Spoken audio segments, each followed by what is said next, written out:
Brothers and sisters, what I'm about to tell you today, I didn't read on the internet or hear from someone else.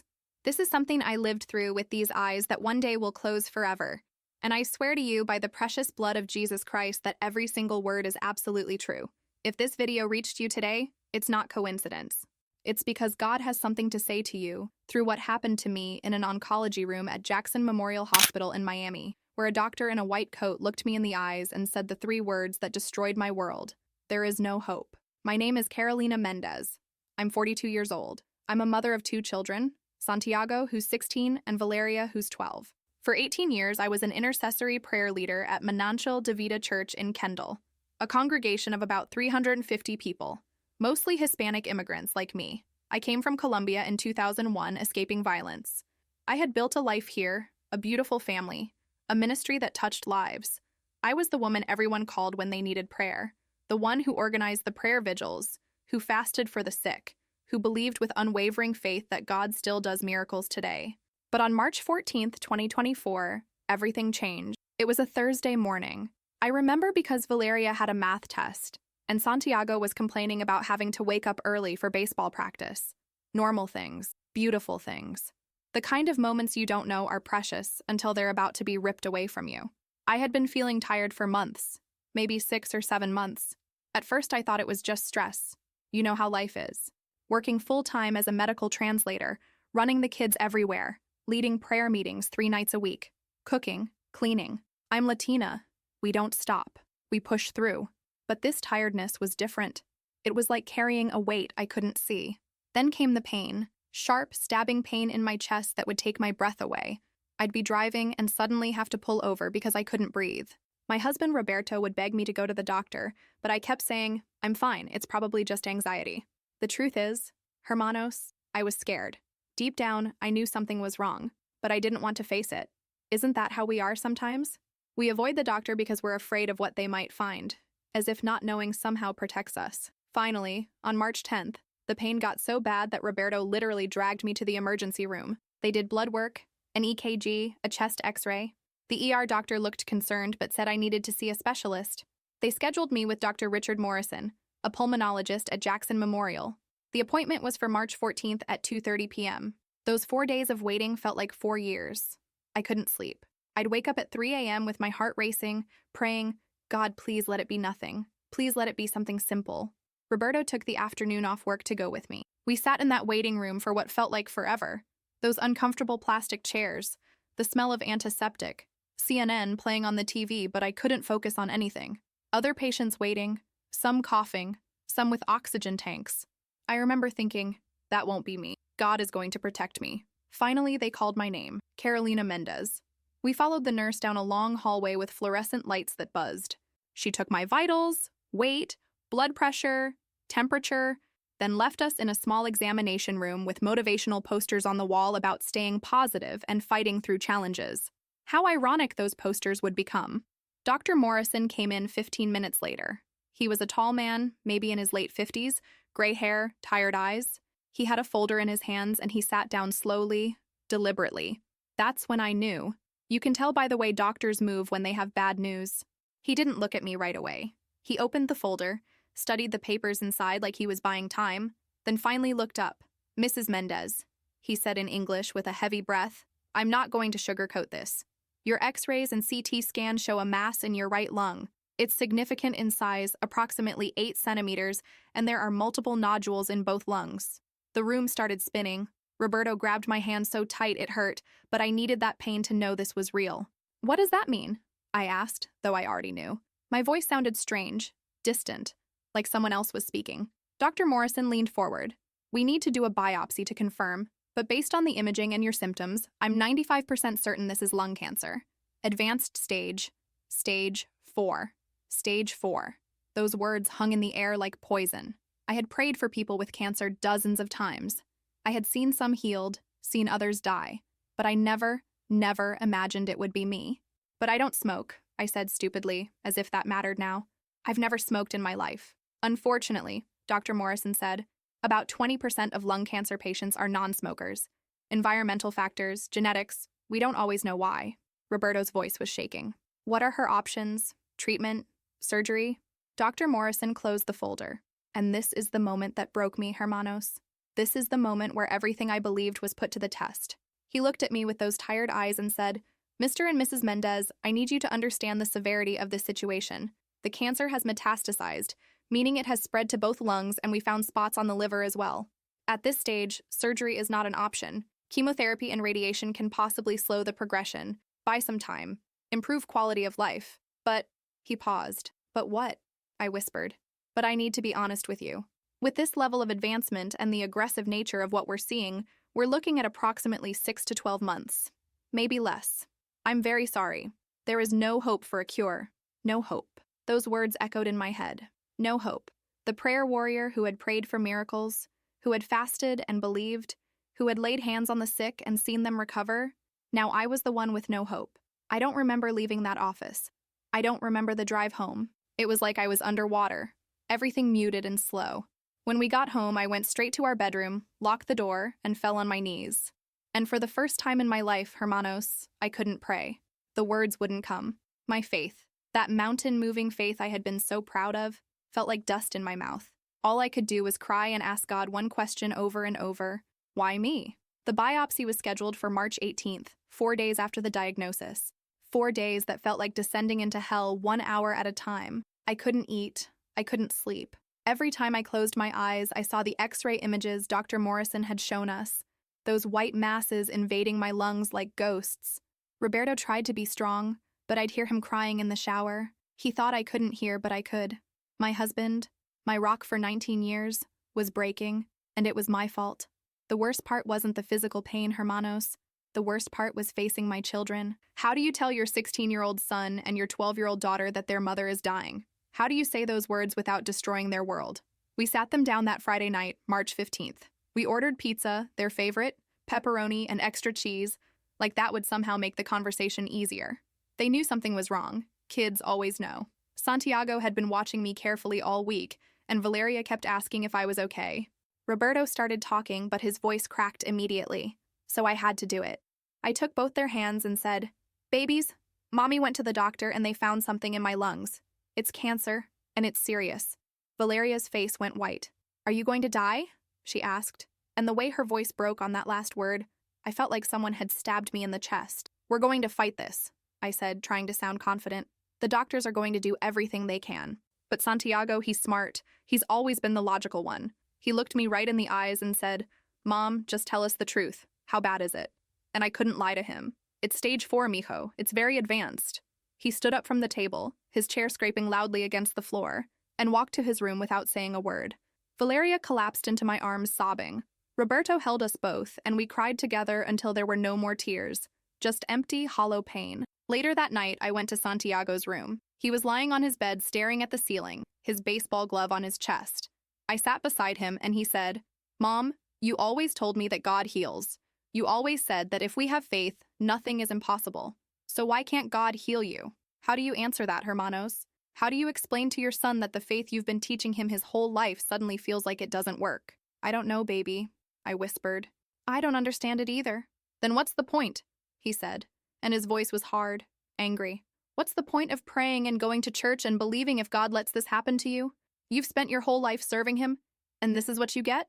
I had no answer, because secretly, in the darkest part of my heart, I was asking the same question. The news spread through the church fast. By Saturday morning, my phone was exploding with messages. We're praying for you, Sister Carolina.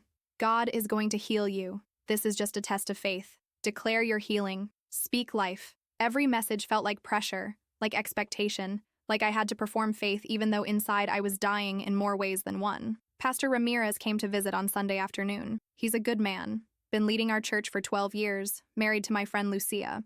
He sat in our living room and prayed over me, anointed my head with oil, declared healing, quoted every scripture about divine health and miraculous recovery.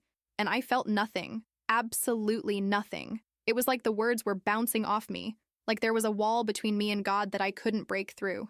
When Pastor Ramirez finished praying, he looked at me expectantly, waiting for me to say something faith-filled, something powerful. Thank you, Pastor, I managed to say. I receive it. But it was a lie. I didn't receive anything. I felt empty, abandoned, confused. He hugged me before leaving and whispered, Sister, you cannot lose faith now. The enemy wants you to doubt. but you have to stand firm in the word. But how do you stand firm when the ground beneath you has collapsed? The biopsy confirmed everything. Stage 4 adenocarcinoma, aggressive, metastatic. Dr. Morrison referred me to an oncologist, Dr. Patricia Chen at Sylvester Comprehensive Cancer Center. Our first appointment was March 25th. She was kind, professional, Asian woman in her 40s with gentle eyes. She explained the treatment plan: 6 rounds of chemotherapy, aggressive cocktail of drugs, then possibly immunotherapy if my body responded well. I won't lie to you, Dr. Chen said. This will be extremely difficult. The side effects are severe: nausea, fatigue, hair loss, immune system suppression, possible organ damage. And Mrs. Mendez, I need you to understand that we're not talking about a cure. We're talking about extending your life, giving you more time with your family. More time. That's what my life had been reduced to. Not decades, not years, just months. How many months? I asked directly. Dr. Chen hesitated. If the treatment works well, if your body responds positively, we could be looking at 18 months to 2 years. But that's the best case scenario. Roberto asked about survival rates, about other options, about clinical trials. Dr. Chen answered everything honestly, compassionately, but the bottom line never changed. This cancer was going to kill me. It was just a matter of when. That night I did something I never thought I would do.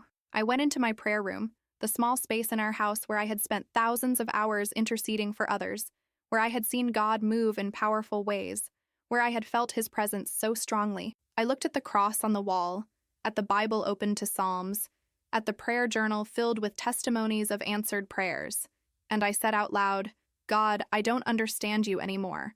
I don't understand why you would let this happen. I've served you faithfully. I've sacrificed for your kingdom. I've prayed for others and seen them healed. But me, the woman who believed in you most, you're letting me die.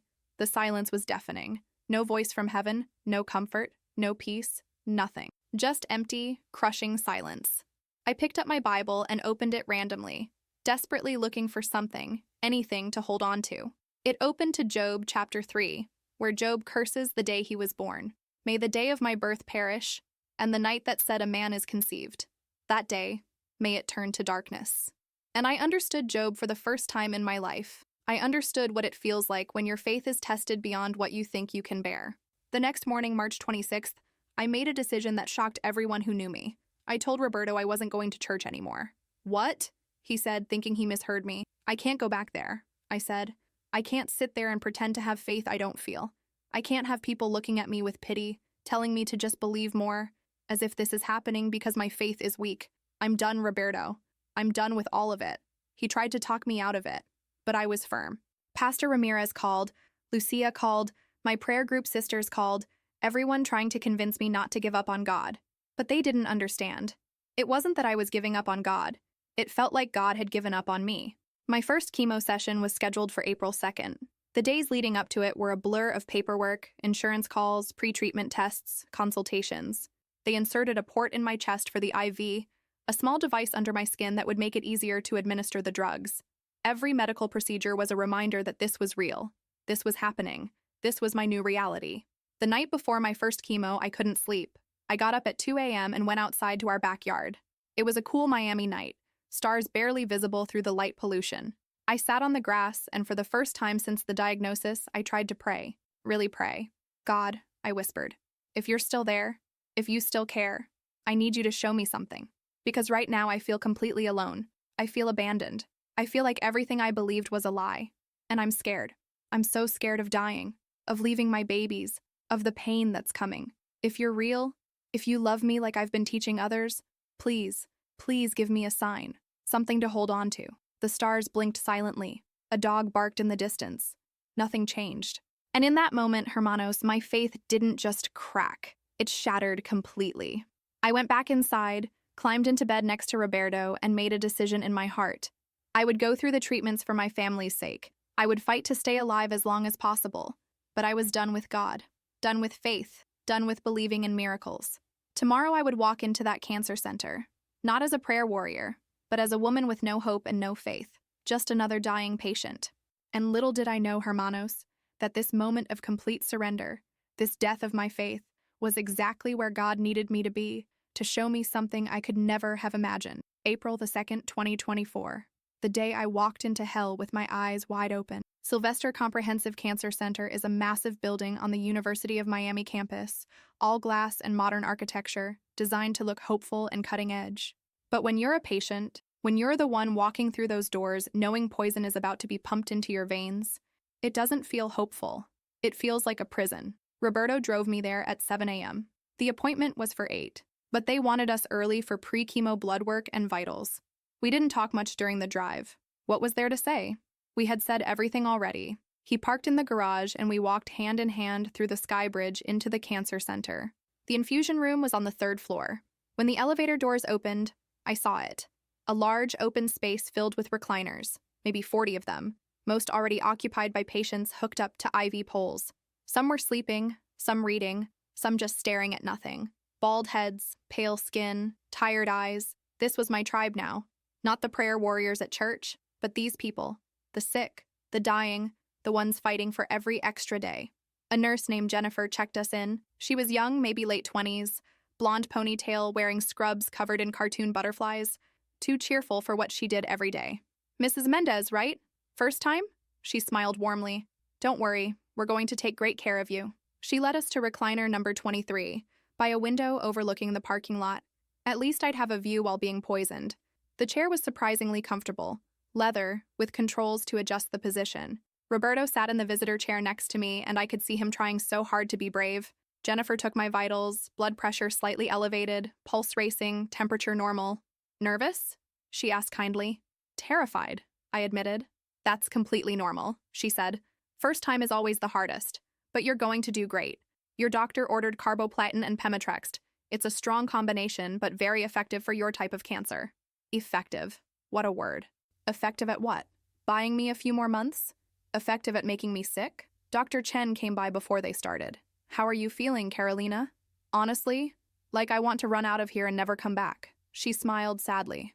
"I understand. But remember, we're fighting for your life. Every treatment is a battle we're winning." I wanted to believe her, but the fighter in me had died 3 weeks ago in that diagnosis room. Jennifer returned with the IV bags, clear liquids that looked harmless, but I knew better. She accessed my port, which hurt more than I expected, a sharp sting in my chest. Then she hung the first bag and started the drip. "This is pre-medication," she explained. "Anti-nausea and steroids to help your body handle the chemo. This will run for about 30 minutes, then we'll start the actual chemotherapy drugs. The whole process today will take about 4 hours. 4 hours. I settled back in the chair and watched the liquid drip slowly through the tube into my body. Roberto held my hand. Around us, other patients were in various stages of their treatments. The woman next to me, maybe 60 years old, was sleeping peacefully, bald head covered with a colorful scarf. Across from me, a younger guy, couldn't have been more than 30, was watching something on his iPad, laughing quietly at whatever he was seeing. How was he laughing? How did any of these people maintain their sanity? When the chemotherapy actually started, I waited for something dramatic to happen. Pain, burning, something to signal that poison was entering my system. But there was nothing. Just the quiet drip, drip, drip of the IV. "Is it working?" I asked Jennifer when she came to check on me. "It's going in perfectly," she assured me. "You probably won't feel the effects until later today or tomorrow. That's when the nausea usually hits." She was right. The first day I felt okay. Tired, but okay. We left the cancer center around 1 p.m. Roberto stopped at Publix on the way home to pick up my prescriptions, more anti-nausea pills, steroids, pain medication, antibiotics in case my immune system crashed. Our medicine cabinet was turning into a pharmacy. That night, I tried to eat dinner, chicken soup that Lucia from church had dropped off, but I could only manage a few bites. By 9 p.m., the nausea hit. Not gradual, not gentle, but like a wave crashing over me. I barely made it to the bathroom before throwing up everything I'd eaten. Roberto held my hair back just like he used to when I was pregnant with the kids. But this was different. This wasn't morning sickness that would pass. This was the beginning of months of torture. I threw up 4 more times that night. By morning, I was so weak I could barely stand. The anti-nausea pills helped some, but not enough. Everything tasted metallic, even water. The smell of food made me sick. Roberto tried to get me to eat crackers, toast, anything, but my body rejected everything. Day 3 after chemo was worse. The fatigue hit me like a truck. Not normal tiredness, but a bone-deep exhaustion, where lifting my hand felt like lifting a boulder. I stayed in bed all day, drifting in and out of sleep, having strange dreams, probably from the medications. Valeria came to my room after school. She climbed into bed next to me and just held my hand. Mom, does it hurt? She asked quietly. Not exactly hurt, baby. Just makes me feel really sick and tired. I wish I could take it away from you, she whispered, and started crying. I wish it was me instead. Don't you ever say that, I said, finding strength I didn't know I had. Don't you ever wish this on your... You hear me? Santiago was handling it differently. He threw himself into baseball, practicing for hours, coming home exhausted, barely talking to anyone. Roberto said Coach Martinez told him Santiago was playing angry, aggressive, like he was trying to hit the pain out of himself with every swing. My boy was breaking and I couldn't help him. I couldn't even help myself. By the end of the first week, my hair started falling out. I knew it was coming, Dr. Chen had warned me, but knowing didn't make it easier. I was brushing my hair and chunks came out in the brush, then more in the shower, then all over my pillow when I woke up. By day 10, I looked like I had mange, patches of hair missing, looking sickly and strange. Let's just shave it, I told Roberto. I can't stand watching it fall out piece by piece. He borrowed clippers from his brother, and that night in our bathroom, he shaved my head. I cried the whole time, each pass of the clippers taking away another piece of who I was. When he finished, I looked in the mirror and didn't recognize myself. Bald, pale, dark circles under my eyes, hollow cheeks from not eating. I looked like death. You're still beautiful, Roberto said, but we both knew it was a lie. I wasn't beautiful. I was dying. Week 2, my immune system crashed. My white blood cell count dropped dangerously low, something Dr. Chen called neutropenia. I had to be hospitalized for 3 days to get injections to boost my immune system. 3 days in a hospital room, unable to have visitors except immediate family because any infection could kill me, watching TV shows I didn't care about, eating hospital food that tasted like cardboard, listening to machines beep all night. When I finally went home, I felt even more defeated. The second chemo session was scheduled for April 23rd, 3 weeks after the first. I didn't want to go. The morning of the appointment, I told Roberto, I can't do this again. I can't go through this 5 more times. I'd rather just die faster than feel like this. He grabbed my shoulders gently but firmly. Carolina, listen to me. I know this is hell. I know you want to give up, but our kids need you. I need you. Please, baby, please keep fighting. So I went. And it was just as bad as the first time. Maybe worse because I knew what was coming. The nausea, the fatigue, the hair that was trying to grow back falling out again, the mouth sores that made it painful to eat or drink, the bone pain from the immune system shots, the constipation, then diarrhea, then constipation again. My body was a war zone. And through it all, people from church kept calling, texting, visiting, always with the same message: keep believing. God is going to heal you. Don't lose faith. But I had lost faith. Completely. Utterly. Sometimes I'd lie in bed at night and think about the hundreds of people I had prayed for over the years. I had laid hands on people with cancer and declared healing. Some got better, and we praised God. But what about the ones who died? What about Maria, who died at 34, leaving 3 little kids? What about Jorge, who fought for 2 years before the cancer took him? What about all the unanswered prayers? Was it their fault for not having enough faith? Was God just selective about who he healed? Or was it all just random, some people's bodies responding to treatment and others not? Nothing to do with faith or prayer at all. These thoughts tormented me more than the physical pain. By my 3rd chemo session in mid-May, I had lost 28 pounds.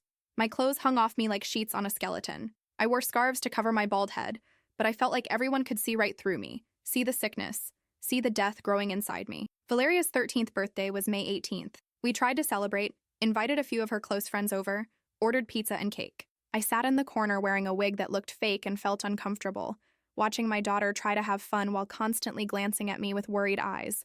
When it was time to blow out the candles, she closed her eyes to make a wish. I knew what she wished for. The same thing she'd been wishing for since March. Please, God, heal my mom. But God wasn't listening. At least that's what I believed. The CT scan after my 3rd chemo was scheduled for June 5th. This would show if the treatment was working, if the tumors were shrinking, or if all this suffering was for nothing. Dr. Chen said we needed to see at least some response by now, or we'd have to consider changing the treatment plan. The scan itself was quick, lying in that tube while the machine whirred around me, contrast dye making me feel hot and strange. But waiting for the results was agony. 3 days of not knowing, of imagining worst-case scenarios, of trying not to hope because hope hurt too much. June 8th, we met with Dr. Chen to review the results. Roberto, me, and surprisingly, Pastor Ramirez, who had insisted on coming even though I had stopped going to church. We sat in Dr. Chen's office, the same office where I'd first heard my treatment plan, and she pulled up the scan images on her computer. Okay, she said, turning the monitor so we could see. These are your lungs from the initial scan in March, and these are from this week. She pointed to the white masses on both screens. To my untrained eye, they looked exactly the same. I'm seeing minimal response, Dr. Chen said carefully.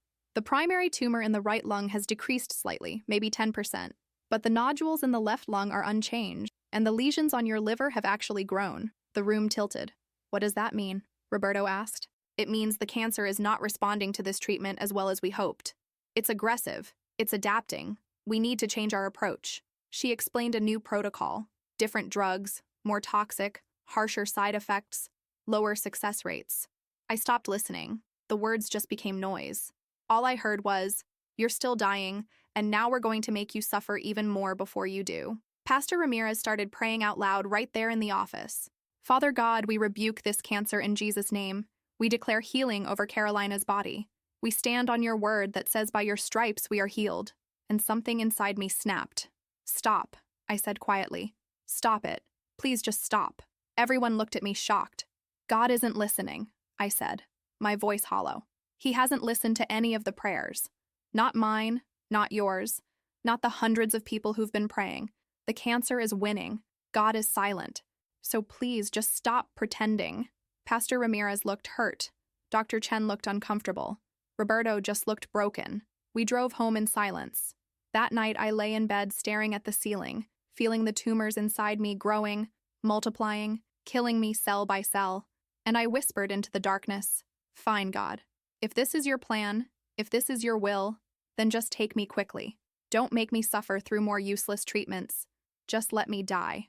But hermanos, what I didn't know, what I couldn't possibly have known in that moment of complete despair, was that God had heard every prayer, every tear, every desperate cry, and he was about to move in a way that would leave doctors speechless and skeptics stunned. But first, he had to break me completely. He had to strip away every ounce of my own strength, my own faith, my own ability to save myself, because the miracle that was coming couldn't come from me. It could only come from him. The new treatment protocol started June 18th. Different drugs, Dr. Chen explained, more aggressive, designed to attack the cancer from multiple angles. Docetaxel and ramucirumab, names I couldn't pronounce. Toxicity I couldn't imagine until I experienced it. They warned me the side effects would be worse. They were right. The first infusion put me in the hospital for 5 days with severe allergic reaction, my throat swelling, heart racing, blood pressure dropping. They had to give me emergency steroids and stop the treatment halfway through. When I finally stabilized, Dr. Chen looked worried in a way I hadn't seen before. "Carolina, your body is very fragile right now. We need to be extremely careful moving forward. I'm going to reduce the dosage and add more pre-medications, but I need you to tell me honestly, can you handle this? Do you want to continue aggressive treatment, or would you prefer to focus on comfort care?" Comfort care? That was the nice way of saying hospice. Giving up, letting me die peacefully instead of fighting. Part of me, the exhausted, broken part, wanted to say yes. Yes, I'm done fighting. Let me spend whatever time I have left with my family without feeling like death every single day. But then I thought about Valeria's face, about Santiago's anger that was really fear, about Roberto who had barely slept in months. "I'll keep fighting," I said, but my voice had no conviction. By early July, I had been through 5 rounds of chemotherapy with minimal results. The next scan was scheduled for July 15th, and Dr. Chen had already prepared us that if we didn't see significant improvement, we'd need to have serious conversations about end-of-life care. End of life. I was 42 years old, and doctors were talking about end of life. The 4th of July that year was surreal. Our neighborhood always did a big block party, fireworks, barbecue, kids running around with sparklers. We used to be right in the middle of it all. But this year, I sat on our porch wrapped in a blanket even though it was 90 degrees outside, watching life happen around me like I was already a ghost. Neighbors would wave, some would come up and ask how I was doing, and I'd give them the same rehearsed answer, hanging in there, taking it day by day. But the truth was, I wasn't hanging in there. I was drowning. July 15th arrived too fast. The scan was at 9 a.m. Roberto took the day off work. We'd been through this routine before, but this time felt different. Heavier. Like we both knew this scan would determine if we kept fighting or started saying goodbye. The imaging center was cold. Always too cold. I changed into the hospital gown, drank the disgusting contrast liquid, lay on the table while the machine hummed and clicked around me. 20 minutes and it was done. Results would be ready by tomorrow. We'd meet with Dr. Chen on July 17th to discuss them. Those 2 days were the longest of my life. I couldn't eat, couldn't sleep, couldn't think about anything else. What if the tumors had grown even more? What if the cancer had spread to my brain or bones? What if this was it, the scan that confirmed I was out of options? July 17th, we arrived at Dr. Chen's office at 2 p.m. The waiting room was full, other cancer patients with their own stories, their own battles. I sat there in my wig and scarf, looking at these strangers and wondering who would survive and who wouldn't. Then something happened that I still can't fully explain. An elderly woman sat down next to me. She must have been in her 80s, African American, wearing a purple church hat and carrying a worn Bible. She smiled at me with the warmest eyes I'd ever seen. "First time here, honey?" she asked. "No, ma'am," I said quietly. "I've been coming for months." "Cancer?" she asked directly. I nodded. "Stage 4 lung cancer." She said, not with pity, but with understanding. "That's a hard one. What's your name?" "Carolina." "Carolina," she repeated. "That's a beautiful name. I'm Mother Davis, but you can call me Ruth." We sat in silence for a moment. Then she asked, "You believe in God, Carolina?" The question felt like a punch. Here we go again, I thought. Another church person about to tell me to have more faith. "I used to," I said honestly. "But not anymore.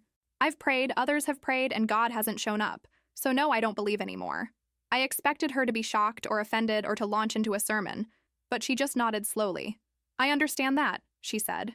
"Sometimes God is silent in our deepest pain, and that silence feels like abandonment." She paused. "Can I tell you something, baby?" "Sure." 53 years ago, I was sitting in a waiting room just like this one. Breast cancer, stage 4, spread to my lymph nodes. Doctors gave me 6 months. I had 4 little children at home, youngest was only 2 years old. And I was mad at God, Carolina. So mad. I had served him my whole life, sang in the choir, taught Sunday school, prayed for everybody else. And this was my reward? Cancer that was going to take me from my babies? She shook her head at the memory. I stopped praying, stopped going to church, told my husband I was done with God. And you know what happened? "What?" I asked, drawn in despite myself. I got sicker. So much sicker. Lost all my hair, lost 40 pounds, couldn't get out of bed. My sister came to visit me one day, and she said, "Ruth, you're dying, and I don't mean just your body. Your spirit is dead, and a dead spirit can't fight cancer." I told her to leave me alone, but that night, when everyone was asleep, I was lying in bed feeling that cancer eating me alive, and I heard a voice clear as day. "God's voice?" I asked skeptically. "I believe so," she said. And he said, "Ruth, I never left you. You left me. But even in your anger, even in your doubt, I'm still here, and I'm not finished with your story." And Carolina, something broke in me that night. I started crying, couldn't stop crying, and I said, "Okay, God, if you're really there, if you really care, I need you to show me, because I can't do this alone anymore." She looked at me intensely. 3 weeks later, I had another scan. Tumors had shrunk by 60%. Doctors couldn't explain it. 6 months later, completely cancer-free. That was 53 years ago, baby. I'm 85 years old now. Outlived that diagnosis by 52 and a half years. I wanted to believe her, but I'd heard stories like this before. Miracle testimonies that gave false hope. "That's great for you," I said, trying not to sound bitter. "But my tumors aren't shrinking. My cancer is growing. I'm out of options." Mother Ruth reached over and took my hand. Her skin was soft, papery, but her grip was strong. "Carolina, I'm not telling you this story to convince you to believe something. I'm telling you because I know what it feels like to be where you are. And I need you to know that even when we stop believing in God, He doesn't stop believing in us. Even when we can't see Him working, He's working. And sometimes, baby, He waits until we're completely at the end of ourselves because that's when His glory shines brightest." Before I could respond, a nurse called my name. "Carolina Mendez, doctor. Chen is ready for you." I stood up, and Mother Ruth stood with me. "I'm going to pray for you right now," she said. "No," I started to protest, but she was already praying, right there in the waiting room, not loudly, but firmly. "Father God, I lift up Carolina to you right now. I don't know your plan for her life, but I know you love her. I know you see her pain. I know you hear every prayer even when she thinks you don't. And I'm asking you, Lord, show her your glory. Show her you're real. Show her she's not forgotten. In Jesus' mighty name." She hugged me tight, and I felt something I hadn't felt in months. Not faith exactly, but maybe the tiniest crack in the wall of despair I'd built. "Go on now," she said. "And whatever that doctor says in there, remember, God gets the final word, not the scan. Roberto and I walked into Dr. Chen's office. She was already at her computer, pulling up my scan images. My heart was pounding so hard I could hear it in my ears. This was it. The moment of truth. Dr. Chen turned to face us, and I tried to read her expression. Was that concern? Confusion? She gestured for us to sit. Okay, I've reviewed your scans very carefully, she began, and I braced myself for bad news. And I have to say, I'm surprised. Surprised how? Roberto asked, his voice tight. Dr. Chen pulled up the images side by side, the June scan and the July scan. She pointed at the tumors. The primary mass in your right lung has decreased by approximately 35%. The nodules in your left lung have also shown reduction, some by as much as 40%. And most surprisingly, the lesions on your liver have shrunk significantly. I stared at the screen, unable to process what she was saying. What does that mean? I whispered. It means the cancer is responding, Carolina. Significantly. I wasn't expecting this level of response, especially given how poorly you tolerated the treatment initially, but somehow your body is fighting back. Roberto started crying immediately, tears of relief and joy. But I just sat there numb, confused. How was this possible? The treatment had made me sicker than ever. I'd barely been able to function. My body should have been getting worse, not better. I don't understand, I said. The last treatment almost killed me. How can the tumors be shrinking? Dr. Chen smiled, something I hadn't seen her do in months. Carolina, cancer treatment is mysterious sometimes. Bodies respond in ways we can't always predict or explain. What matters is that it's working. We need to continue this protocol. I know it's difficult, but your body is proving it can fight this disease. We left the appointment in a daze. In the hallway, Roberto was practically dancing, calling family members, praising God, talking about miracles. But I was quiet, processing, trying to make sense of it all. And then I remembered Mother Ruth. I turned around and went back to the waiting room. She was still there, sitting in the same seat, reading her Bible. When she saw me, she smiled like she already knew. Good news? She asked. The tumors are shrinking, I said, still barely believing it. By a lot. The doctor said she's surprised. Mother Ruth stood up and took both my hands in hers. Baby, God is never finished with our story until he says he's finished. You remember that. This is just the beginning. But I didn't even believe, I said, tears starting to fall. I stopped praying. I gave up on God. Why would he heal me when I turned my back on him? She wiped my tears with a tissue from her purse. Because his love isn't based on our faith, Carolina. His love is based on his character. And he is faithful even when we are faithless. You didn't save yourself with your faith. He saved you with his grace. That's the whole point. I hugged this stranger who felt like family, and something shifted in my heart. Not full restoration of faith, not yet, but maybe the first seed of hope that had been planted in months. Maybe, just maybe, God hadn't abandoned me after all. Maybe he had been there the whole time, working in ways I couldn't see, waiting for the moment when his glory would be undeniable. And Hermanos, that moment was coming sooner than any of us could imagine. The news of my improved scan spread through our community like wildfire. People who had written me off as dead were suddenly calling, texting, showing up at our house with food and flowers. The church wanted me to come share my testimony, to stand before the congregation and declare God's faithfulness. But I wasn't ready for that. Yes, the tumors had shrunk, but I was still sick, still bald, still fighting for my life. And honestly, I still didn't know what I believed about God. Was this really divine healing or just my body finally responding to the treatment? Could it be both? I didn't have answers, only questions. My 6th round of chemotherapy was scheduled for July 28th. Dr. Chen wanted to keep the momentum going, continue the same protocol that had finally shown results. I was terrified, remembering how sick the last round had made me, but I also knew I didn't have a choice. If the treatment was working, I had to keep going. The night before that appointment, I couldn't sleep. I kept thinking about Mother Ruth, about what she'd said. God gets the final word, not the scan. Around 2 a.m., I got out of bed and went to my old prayer room. I hadn't been in there in months. Dust had settled on everything. My Bible was still open to Job chapter 3, where I'd left it that terrible night in March. I sat in my prayer chair and just looked around. So many memories in this room. So many hours spent interceding for others, worshiping, seeking God's face. Had it all been real? Had I really encountered God in this space, or had I just been talking to myself all those years?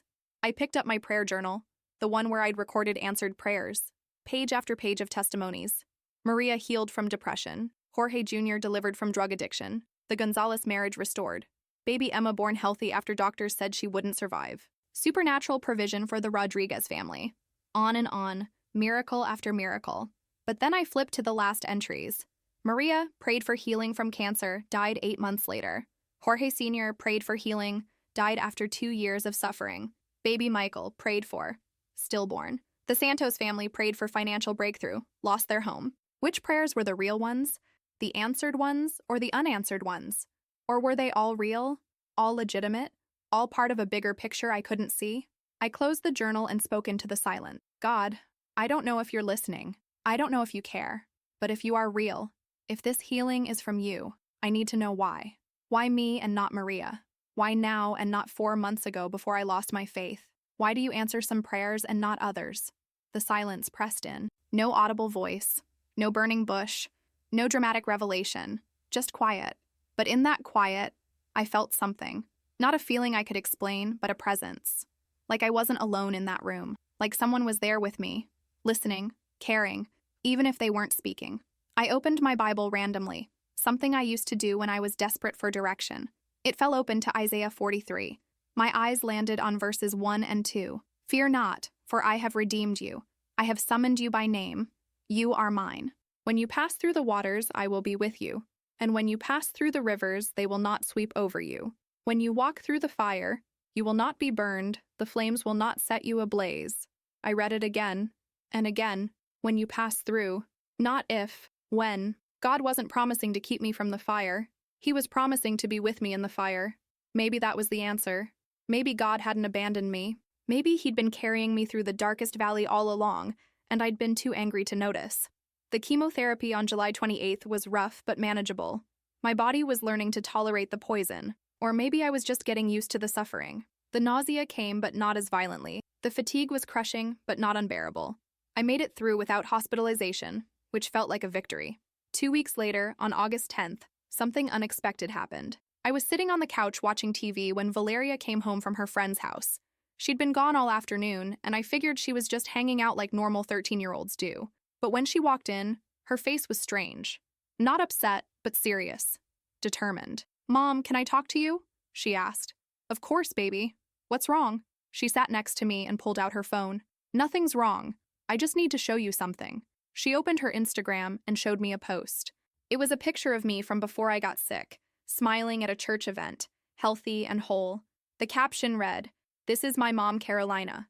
In March, she was diagnosed with stage 4 lung cancer and given 6 to 12 months to live. She's been through hell. She lost her faith. She wanted to give up, but God didn't give up on her. Her tumors are shrinking. She's fighting, and I believe God is going to completely heal her. If you believe in miracles, please pray for my mom. Share this post.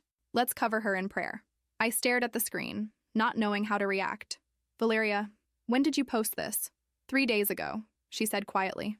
"Mom, it has 47,000 shares. People from all over the world are praying for you. Look at the comments." She scrolled through hundreds of comments, thousands of comments. People from Brazil, Nigeria, Philippines, Korea, everywhere, saying they were praying. Complete strangers promising to fast, to intercede, to believe for my healing. Pastors, prayer groups, entire churches adding me to their prayer lists. I started crying. Not sad tears, but overwhelmed tears. "Baby, why did you do this?" I asked. Valeria's eyes filled with tears. "Because I'm not ready to lose my mom. And I know you stopped believing, but I haven't. I believe God can heal you. I believe he will heal you. And I need the whole world to pray with me, because maybe if enough people pray, God will listen." Her faith broke something in me. This child, this 13-year-old girl, had more faith than I did.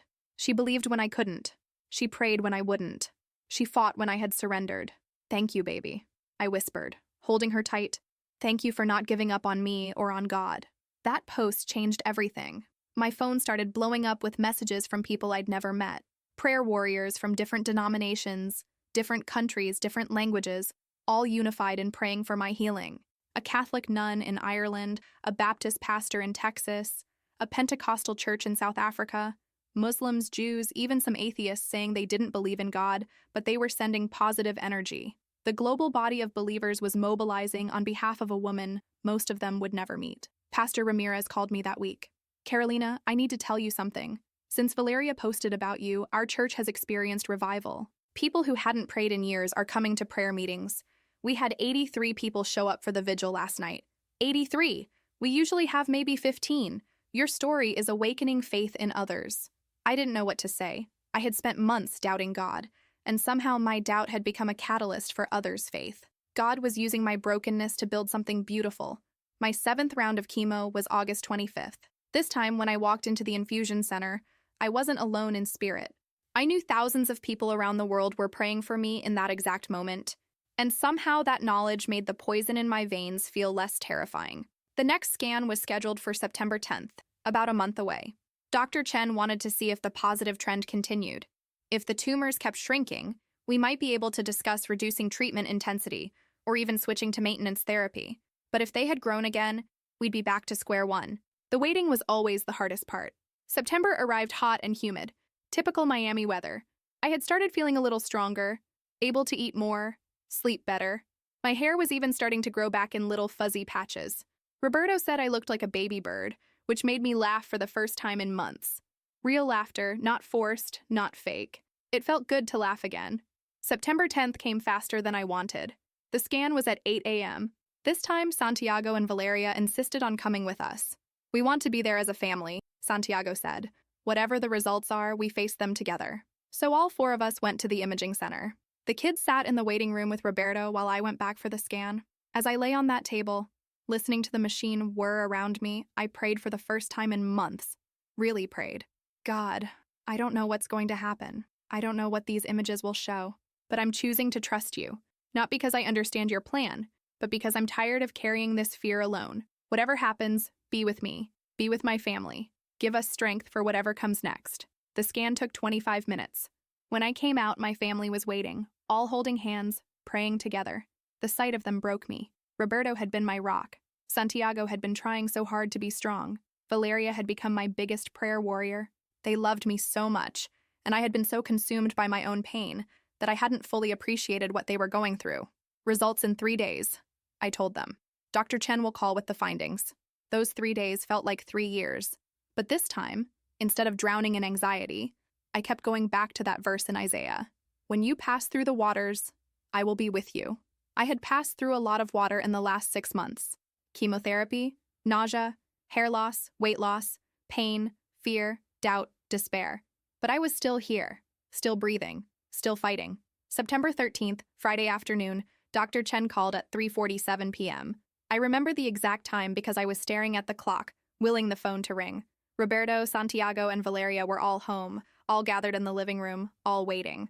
When my phone finally rang and I saw Dr. Chen's number, I answered on speaker so everyone could hear. Carolina, it's Dr. Chen.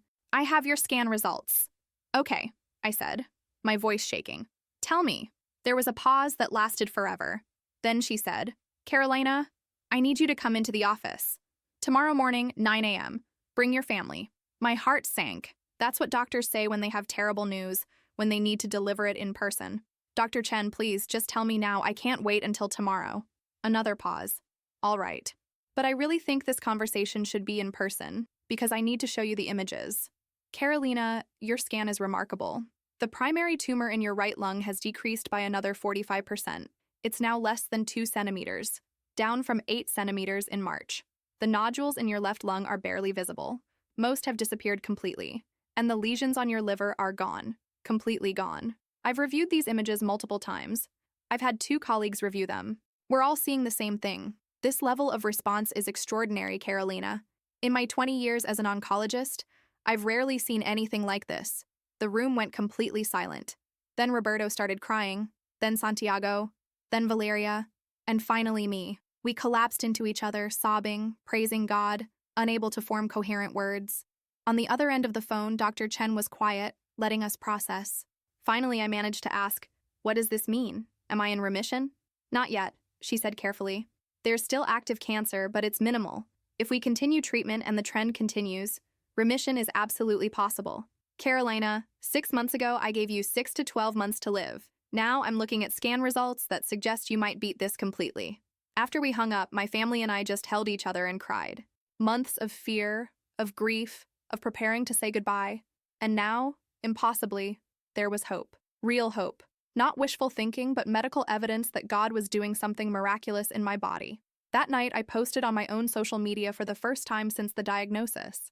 I shared the news about the scans, thanked everyone who had been praying, and wrote, "I don't understand why God is healing me. I don't understand his timing or his methods." I spent months doubting him, angry at him, convinced he had abandoned me. But he never left. He was working even when I couldn't see it. Even when I stopped believing, he kept believing in me. This isn't about my faith. This is about his faithfulness. And to everyone fighting their own impossible battle, don't give up. The story isn't over until God says it's over. The post went viral. Within 48 hours, it had been shared over 200,000 times. News outlets started reaching out, wanting to interview me. Christian media, secular media.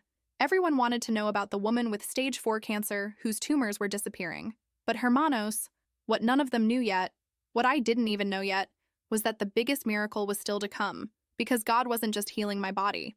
He was preparing to do something that would leave the medical community completely baffled and force even the most skeptical person to admit that something supernatural had occurred. And it would all come down to one final X-ray that told a story science couldn't explain. The appointment with Dr. Chen on September 14th was surreal.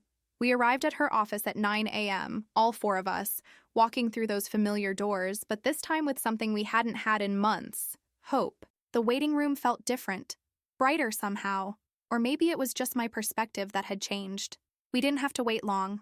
The nurse called us back within minutes, and we followed her down the hallway to Dr. Chen's office.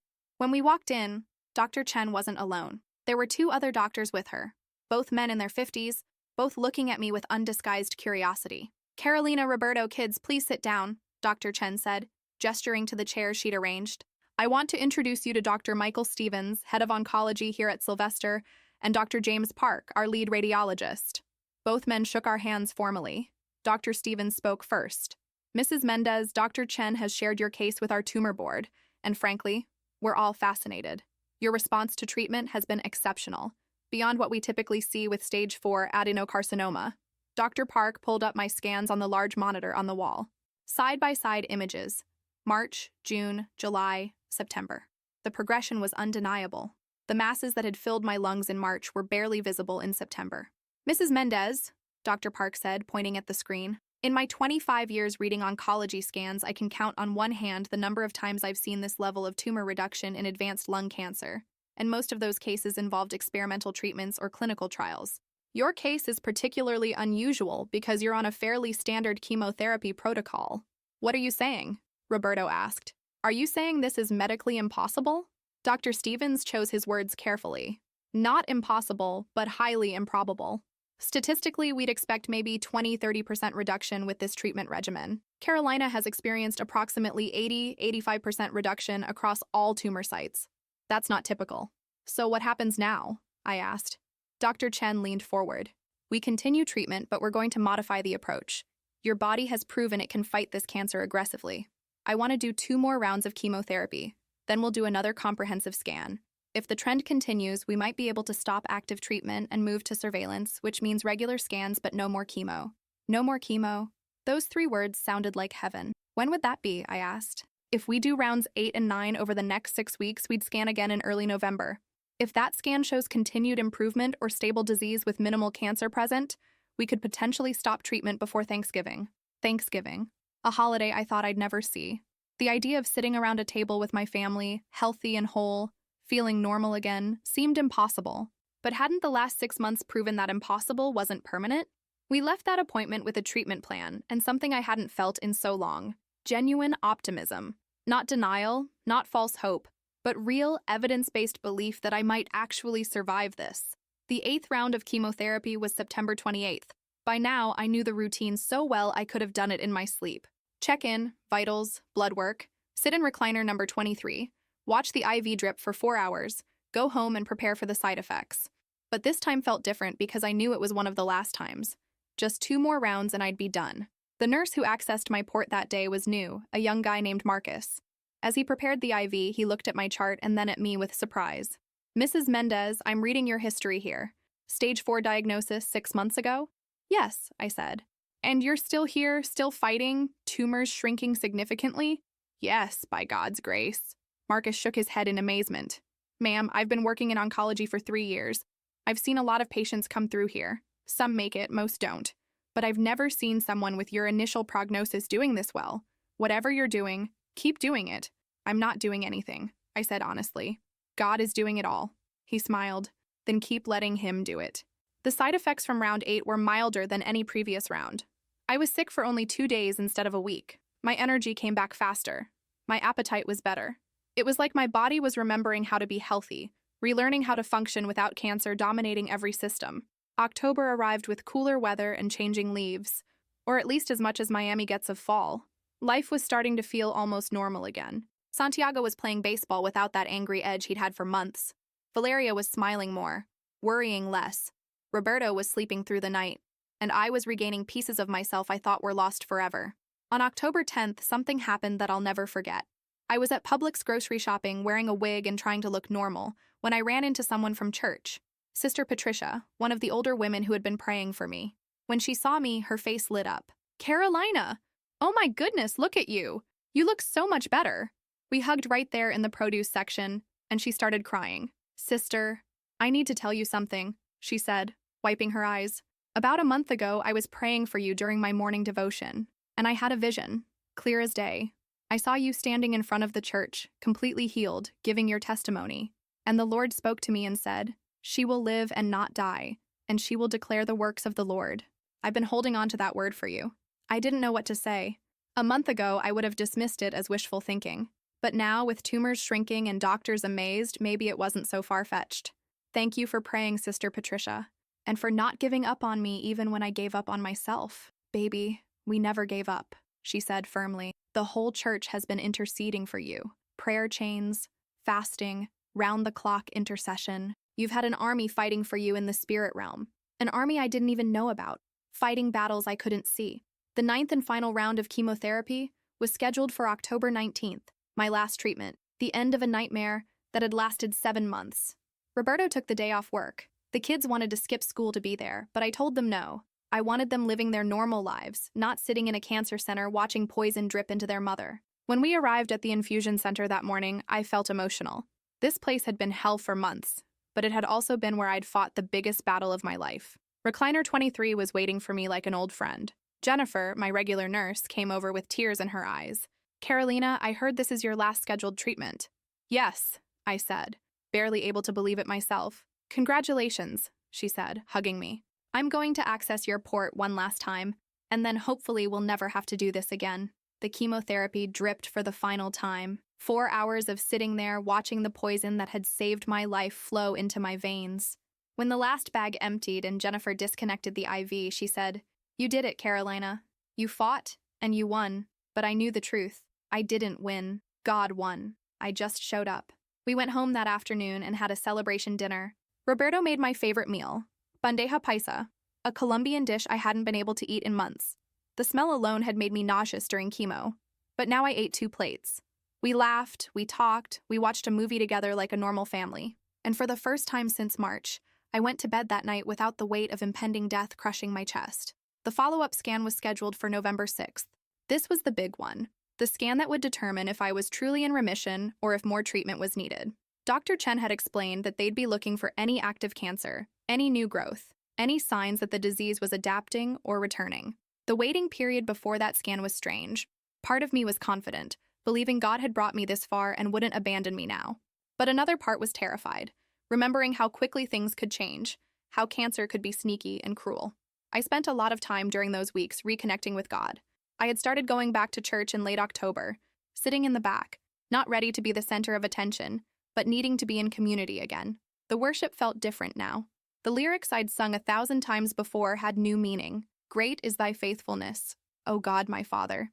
There is no shadow of turning with thee." I had been in the shadow, had felt like God had turned away, but he hadn't. He was there the whole time. Pastor Ramirez preached a sermon on October 27th about Job, how Job lost everything, questioned God, even cursed the day he was born. But in the end, God restored everything Job had lost and gave him more. Sometimes, Pastor Ramirez said, God allows us to walk through fire not to destroy us, but to refine us.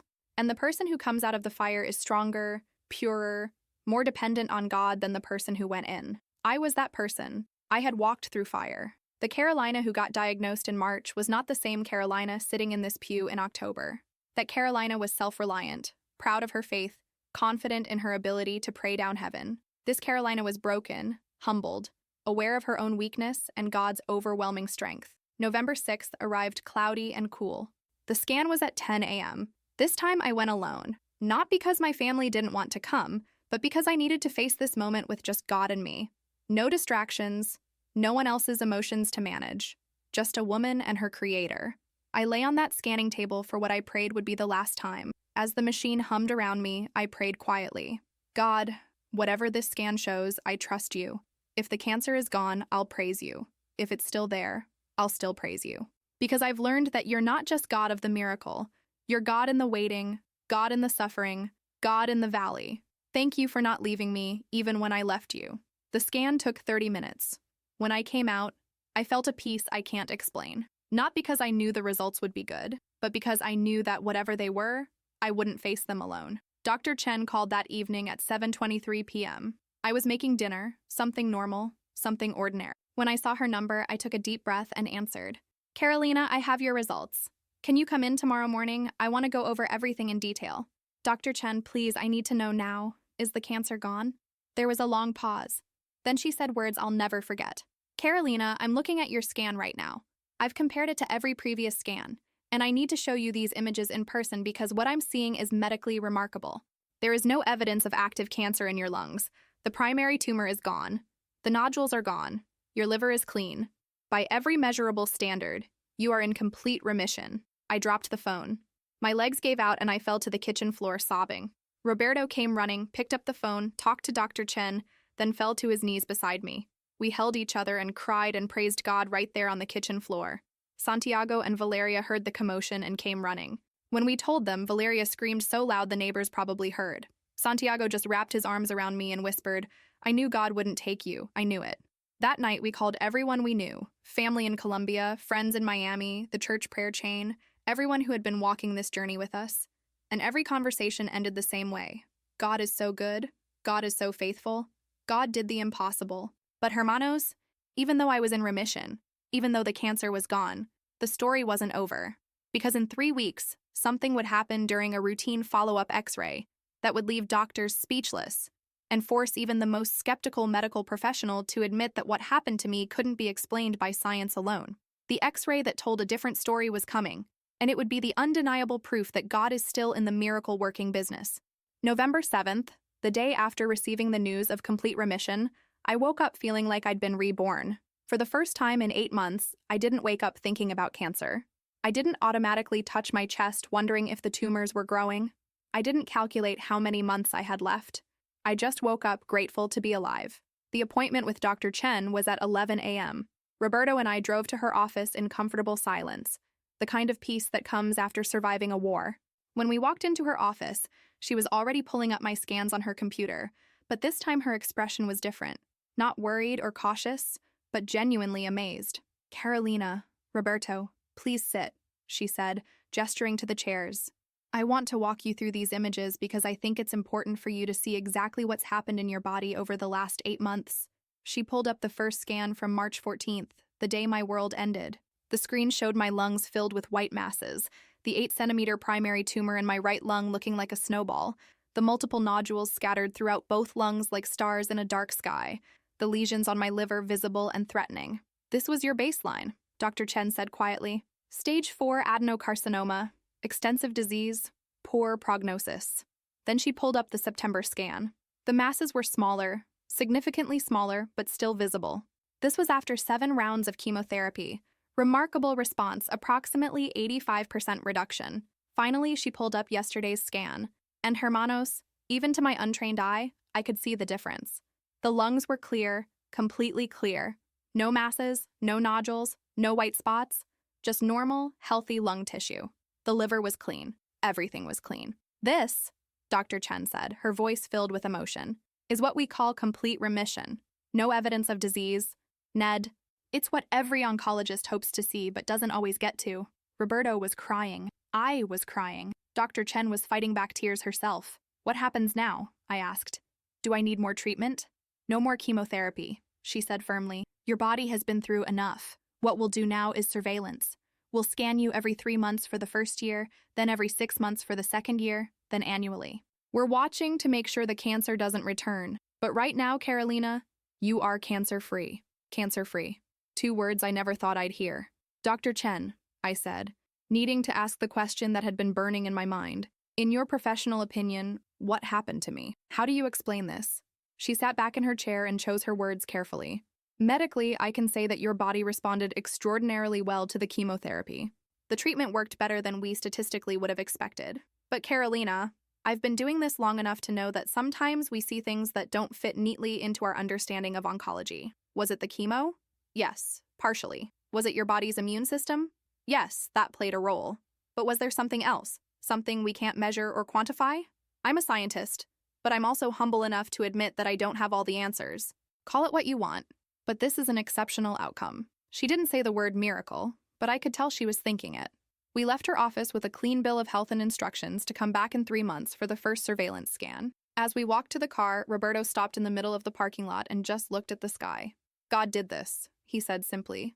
I know everyone wants to give credit to the medicine or the doctors, and yes, they played their part.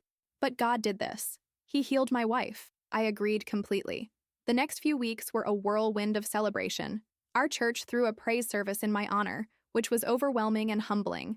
Over 400 people showed up, not just from our church, but from all over Miami, people who had been praying for me, following my story online, believing for my healing. When Pastor Ramirez called me up to the front to share my testimony, I walked to that microphone with my hair grown back about 2 inches, still thin and patchy but growing, wearing a dress that actually fit because I'd gained back 15 pounds, looking less like death and more like life. I stood before that crowd and told them everything: the diagnosis, the despair, the loss of faith, the anger at God, the doubt, the suffering.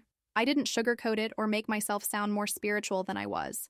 I told them the truth. I had given up on God, but He never gave up on me. By the time I finished, there wasn't a dry eye in the building. People were on their feet praising God, weeping, hugging each other. Pastor Ramirez came to the microphone and said, "Church, this is what resurrection looks like. Carolina was dead, and now she's alive. Her faith was dead, and now it's alive. Let this testimony remind us that our God is still in the business of bringing dead things back to life." Thanksgiving that year was the most meaningful holiday of my life. We hosted it at our house. The whole family, cousins, aunts, uncles, about 25 people crammed into our living room. When it was time to say what we were thankful for, I couldn't even get words out. I just sobbed grateful tears while my family held me. I was thankful for life, for breath, for another day with the people I loved. The surveillance scan in early December showed continued remission, no cancer. My oncology team was thrilled but cautious, reminding me that the first year after treatment is critical, that we needed to stay vigilant. I understood, but I also felt a deep peace that the cancer was gone for good, that God hadn't brought me through all of this just to let the disease return. Christmas was magical. We decorated the house like never before, lights everywhere, a massive tree, presents stacked high. Not because we had money to spare, but because we were celebrating life, celebrating hope, celebrating miracles. On Christmas Eve, we went to the candlelight service at church. When we sang "O Holy Night," specifically the line, "A thrill of hope, the weary world rejoices," I understood that line in a way I never had before. I had been weary, so weary, and hope had seemed impossible. But hope had come, not in the way I expected, not on my timeline, but in God's perfect way and perfect time. January 2025 brought the new year, and with it, a sense of new beginnings. I started volunteering at a cancer support group at Sylvester, meeting with newly diagnosed patients, sharing my story, offering hope to people walking through their own valleys. One woman I met, Lisa, had just been diagnosed with stage 4 ovarian cancer. She was 38, had 3 kids, was absolutely terrified. When I sat down with her and told her my story, she cried and said, "But what if God doesn't heal me? What if I'm not the miracle?" I took her hand and said, "Then He'll be with you in the suffering. He'll carry you through the valley. And whatever happens, you won't face it alone. That's the real miracle, Lisa. Not that we get healed, but that we're never abandoned." My 3-month surveillance scan in February came back clean. No cancer. 6 months cancer-free. The doctors were increasingly confident. Dr. Chen told me that if I made it to 2 years with no recurrence, my chances of long-term survival increased dramatically. But hermanos, 3 weeks after that February scan, something happened that nobody expected. On February 27, 2025, I woke up with severe chest pain. Not the same as before, different, sharper, more localized on my left side. I tried to ignore it, thinking maybe I'd slept wrong or pulled a muscle. But by afternoon, the pain was so intense I could barely breathe. Roberto rushed me to the emergency room at Jackson Memorial. They did blood work, an EKG, and a chest x-ray to make sure everything was okay, to rule out any cardiac issues or, God forbid, cancer recurrence. We sat in the ER waiting room for 2 hours, me hunched over in pain, Roberto trying to keep me calm, both of us praying this wasn't the cancer coming back. Finally, an ER doctor came out, a young woman named Dr. Martinez. Her expression was confused, almost bewildered. "Mrs. Mendez, your EKG is normal. Your blood work is fine. But I need to ask you something about your x-ray." My heart dropped. Here it comes, I thought. The cancer is back. What about it? I asked, bracing myself. Dr. Martinez pulled up the x-ray on a tablet and showed it to us. "Mrs. Mendez, according to your medical records, you had stage 4 lung cancer with an 8-centimeter tumor in your right lung, multiple nodules, extensive disease. Is that correct?" "Yes," I said. "But I've been in remission since November. The cancer is gone." "I understand that," she said slowly. "But here's what I don't understand. I'm looking at this x-ray of your lungs right now, and not only is there no cancer, there's no scar tissue either." "What do you mean?" Roberto asked. Dr. Martinez zoomed in on the image. When someone has a large tumor that responds to chemotherapy, even after the tumor is gone, there's usually significant scarring left behind. Fibrosis, tissue damage, architectural distortion, something. But your lungs, Mrs. Mendez, look completely normal. Not just cancer-free, but pristine, like there was never anything wrong with them at all. She looked at me with complete confusion. "I've consulted with 2 other radiologists here. We've all looked at your current x-ray and compared it to your original scans from March. Medically speaking, this doesn't make sense. It's like the cancer was never there." I sat there stunned, not knowing what to say. Dr. Martinez continued, "I'm going to admit you for observation because of your chest pain, and I want our pulmonology team to take a look at this. But Mrs. Mendez, I need to tell you, in all my years of emergency medicine, I've never seen anything like this. Cancers don't just disappear without leaving evidence. Tumors that large should leave massive scarring, but yours didn't. Your lungs are perfect. They admitted me overnight. The chest pain they eventually determined was costochondritis, inflammation of the cartilage in my ribcage, probably from all the coughing I'd done during chemo months earlier. Painful, but not dangerous. But the x-ray, that was what had everyone talking. The next morning, Dr. Chen came to my hospital room. She had heard about the ER visit and wanted to see the x-ray herself. When she pulled it up on her computer and studied it, her face went through a range of emotions. Confusion, disbelief, wonder. "Carolina," she said slowly, "I've been reviewing all your imaging from the past year, and I have to agree with the ER doctors. This is unprecedented. Your lungs show no evidence of the disease that ravaged them less than a year ago. No scarring, no fibrosis, nothing. It's as if they've been completely restored." "How is that possible?" I asked. Dr. Chen shook her head. "I don't know. In typical cancer remission, especially with tumors this aggressive and this large, we see residual changes in the tissue. Always. But in your case, I'm seeing complete restoration. If I didn't have your original scans to prove you had cancer, I would say you never had it at all." She sat down in the chair next to my bed. "Carolina, I'm a woman of science. I believe in medicine, in chemotherapy, in evidence-based treatment. But I'm also open to the possibility that there are things we don't understand, forces beyond our comprehension. And when I look at your case, at your scans, at your complete restoration, I can't explain it with science alone." She paused, choosing her words carefully. "I think you experienced something miraculous. Hermanos, when a board-certified oncologist, a scientist, a woman who deals in facts and data and clinical trials, uses the word miraculous, you know something supernatural has happened. That x-ray became the talk of the cancer center. Doctors I'd never met were asking to see my file, to review my scans, to understand how someone with stage 4 lung cancer could have lungs that looked like they'd never been sick. Some tried to explain it scientifically, talking about exceptional responders and genetic factors and immune system anomalies. But even they had to admit, the complete lack of scarring was medically unexplainable.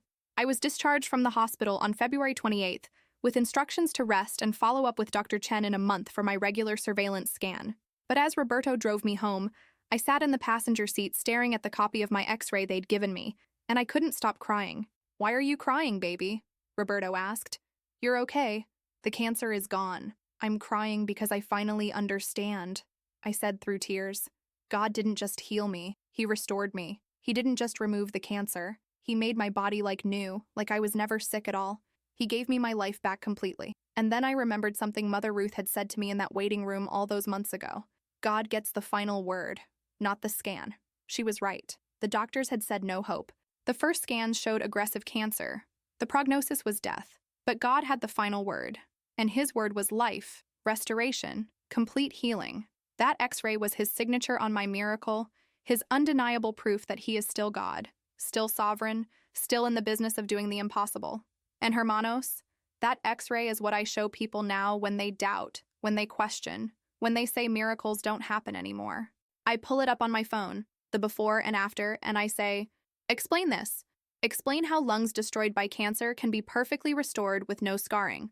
Explain that with science alone. And they can't. Because some things can only be explained by God. It's now October 2025, 20 months since my diagnosis, 19 months since I was given 12 months to live, and I'm sitting here recording this testimony completely cancer-free, completely whole, completely restored. My last surveillance scan 3 weeks ago showed perfectly clear lungs, healthy liver, no evidence of disease anywhere. Dr. Chen told me that if I make it to March 2026, 2 years cancer-free, she'll consider me cured. Cured. A word that seemed impossible back in March 2024 when I was lying in that hospital bed praying for death to come quickly. But Hermanos, this testimony isn't really about cancer. It's not even about healing. It's about faithfulness. God's faithfulness when ours fails. God's presence when we feel alone. God's love when we're convinced he's abandoned us. Because the real miracle wasn't just that my tumors disappeared or that my lungs were restored. The real miracle was that God loved me enough to meet me in my darkest valley, in my deepest doubt, in my complete loss of faith, and he carried me through it anyway. I didn't save myself with my faith. He saved me with his grace. Let me tell you what life looks like now. Every morning I wake up and the first thing I do is thank God for another day. Not because I'm some super spiritual person, but because I know what it's like to think you won't have another day. I make breakfast for my family, and it's not just breakfast, it's a gift. I drive Valeria to school, and it's not just a car ride, it's a miracle. Because there were months when I thought I'd never see her 14th birthday. Santiago graduated high school last spring. He's starting college in January, wants to be a doctor. He told me that watching me fight cancer made him want to help people who are sick. He said, "Mom, if God can heal you, maybe he can use me to help heal others." My boy, who is so angry at God, is now pursuing medicine as a calling. Valeria started a prayer group at her school. 13 and 14-year-old girls meeting every Wednesday morning before classes to pray for classmates, family members, anyone who needs it. She told me, "Mom, I saw what prayer did for you. I saw thousands of people praying and God answering. I want to be a prayer warrior like you." Except she's a better prayer warrior than I ever was because her faith was tested early and it held strong. Roberto and I are closer than we've ever been. Cancer nearly destroyed us, the stress and fear and exhaustion. But coming through it together made our marriage unbreakable. He tells everyone, "My wife died and came back to life." After that, normal marriage problems seem pretty small.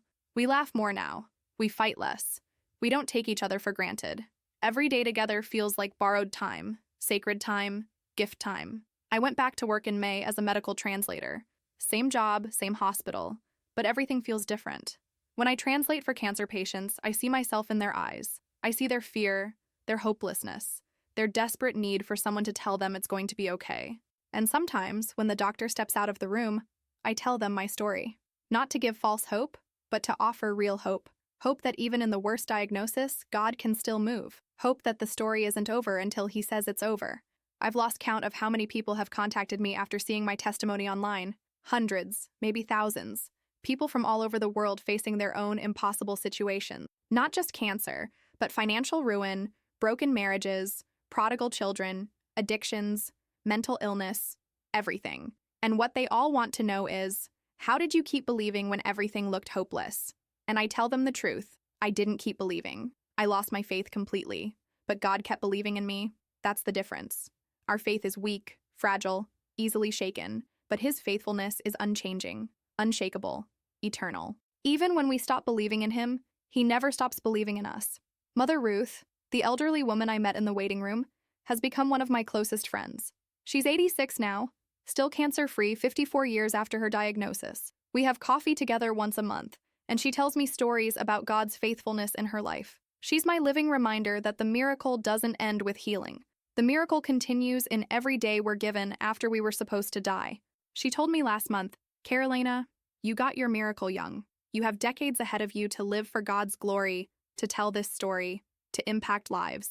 Don't waste it. Don't go back to normal and forget what God did. Let this testimony define your life. I don't think I could forget even if I tried. I have that X-ray saved on my phone, on my computer, printed and framed in my house. The before and after. Lungs ravaged by cancer next to lungs perfectly restored. I show it to everyone. Skeptics, doubters, atheists, believers who've lost hope. And every single person who sees it has the same reaction. Stunned silence, then questions. How is this possible? What happened? And I get to tell them about Jesus. About a God who is big enough to heal cancer and loving enough to heal broken faith. About a Savior who died and rose again so that we could have life. Not just eternal life in heaven, but abundant life right now. About a Father who never abandons his children even when they run from him. The church where I go, Manantial de Vida, has grown significantly in the last year. People come specifically because they heard about the woman who was healed from stage 4 cancer. They want to experience the same God, the same power, the same miracles. And while not everyone gets physically healed, everyone who comes seeking encounters God in some way. Broken relationships restored, addictions broken, depression lifted, hope renewed. The testimony of my healing has become a doorway for others to experience their own breakthrough. Pastor Ramirez says our church has become known as the place where miracles happen. But I tell people, miracles don't happen because of the place or the pastor or the prayer warriors. Miracles happen because we serve a miracle-working God who is the same yesterday, today, and forever. I started a blog in June where I document my journey. Every scan result, every doctor's appointment, every milestone. I post my actual medical records, Dr. Chen's notes, the imaging reports, everything, because I want this testimony to be undeniable. I want skeptics to see the evidence and have to grapple with the fact that something supernatural occurred. The blog gets about 50,000 visitors a month. People leave comments every day telling me their own stories. A man in Kenya whose daughter was healed of leukemia. A woman in Brazil who survived a brain tumor. A teenager in the Philippines who came out of a coma.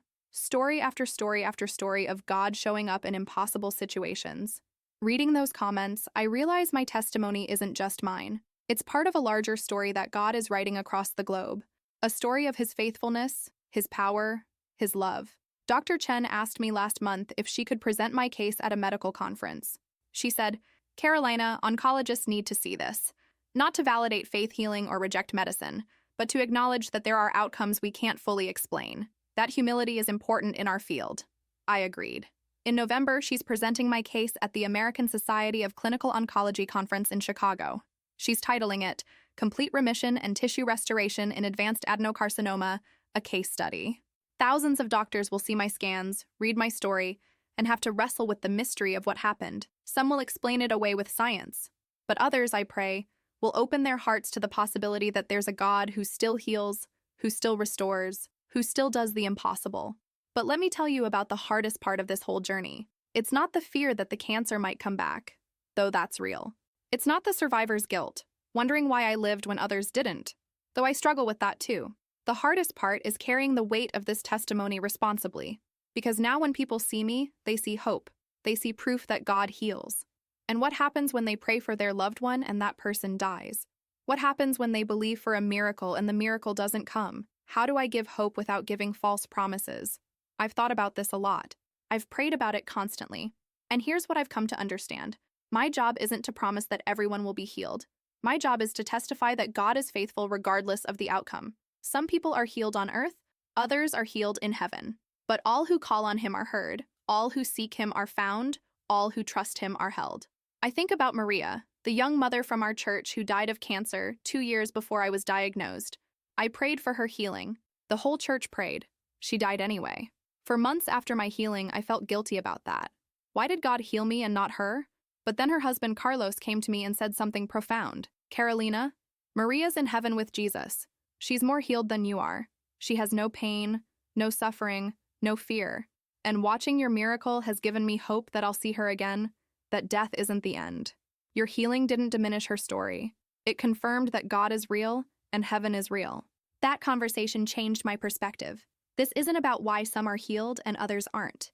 That's a mystery I'll never fully understand this side of heaven. This is about the fact that God is good, God is real, and God is involved in our lives whether we live or die. The Apostle Paul said, "To live is Christ, to die is gain. Either way, we win. Either way, God's glory is revealed." So now when people ask me to pray for their healing, I do, fervently, expectantly, believing God can do anything.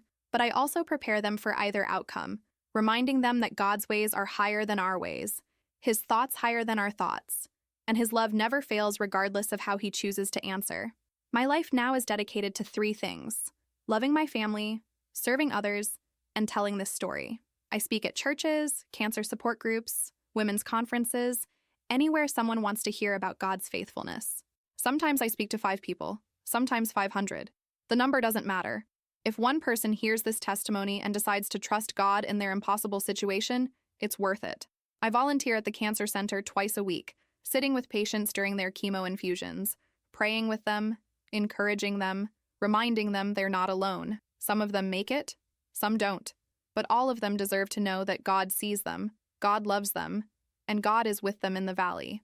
Just last week, I met with a woman named Jessica, 35 years old, stage 4 breast cancer, 2 little boys at home. She was in her 2nd round of chemo and sobbing in recliner 17. I sat down next to her and asked if I could pray for her. She said, "What's the point? God doesn't care about me. If He did, I wouldn't have cancer." I smiled sadly and said, "I used to think the exact same thing." Then I told her my story. When I finished, she was staring at me with wide eyes. "That was you? I saw your story online. I didn't know you were real. I thought maybe it was made up." "I'm very real," I said, taking her hand. "And so is God. And so is His love for you, Jessica."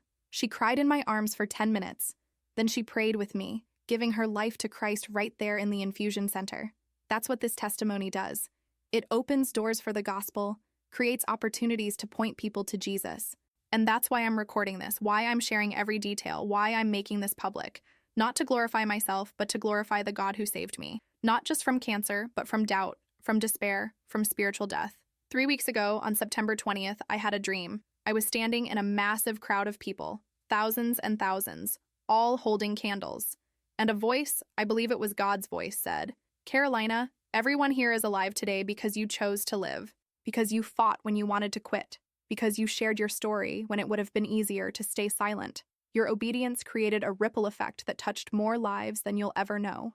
I woke up from that dream weeping, overwhelmed by the responsibility and the privilege. If my suffering led to someone else's salvation, if my pain opened a door for someone else's healing, if my doubt gave permission for someone else to question honestly and find real faith, then it was worth it. Every tear, every sleepless night, every moment of agony, worth it. So let me speak directly to you now. Whoever is watching this, whatever impossible situation you're facing. Maybe you're sick and doctors have told you there's no hope. Maybe your marriage is dying and you can't see how it could be saved. Maybe your child has walked away from God and you're terrified for their soul. Maybe you're drowning in debt, struggling with addiction, losing your mind to depression or anxiety. Maybe you've prayed and heaven seems silent, God seems absent, and you're ready to give up. I need you to hear this. The story isn't over. God is still writing. The final chapter hasn't been written yet. And just because you can't see Him working doesn't mean He's not. He was working in my body when the scans still showed cancer.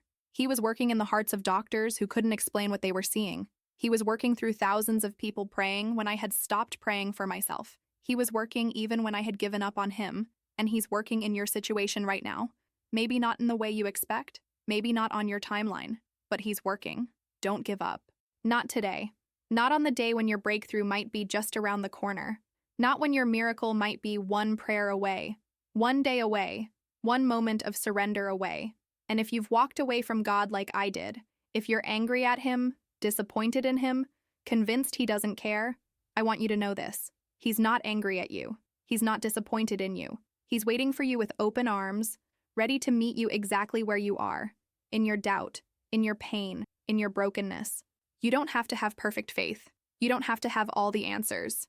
You just have to be willing to whisper, "God, if you're still there, I need you." That's enough. That's all it takes.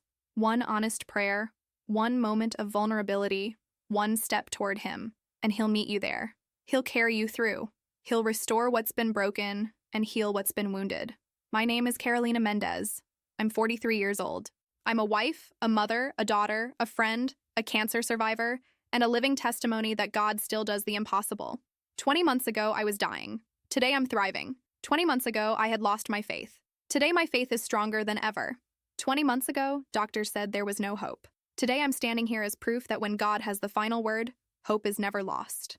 If this testimony has touched you, if it's given you hope, if it's reminded you that God is real and God is faithful, I want to ask you to do 3 things. First, share this story. Post it, send it, tell it.